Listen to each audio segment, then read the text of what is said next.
No me importa si te parece la reina Leticia. Estás simpatizando con una asesina. Sospechosa de asesinato, inocente hasta que se demuestre lo contrario. ¿Ves? Me das la razón.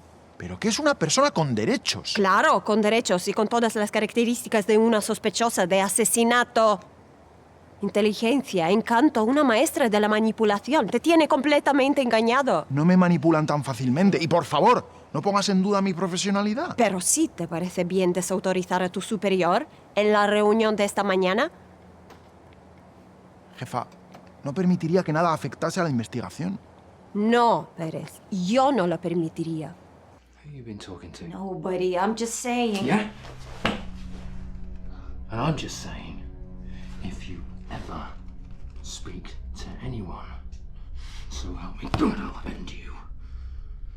I haven't. I wouldn't.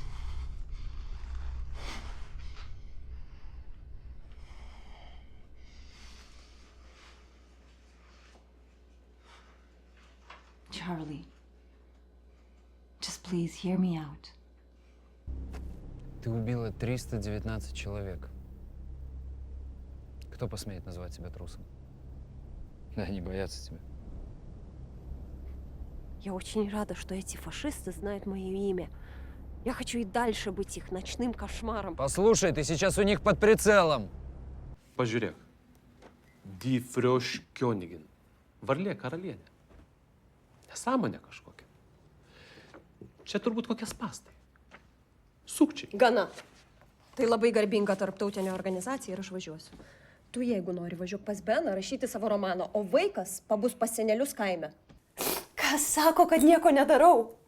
Mes žolelės geriam. Aš rodžiau jį geriamsiams ekstrasensams, kokie tik yra mieste. Aš net homeopatą suradau. Aš grįžtu pas tave. Viskas netrukus pasibaigs.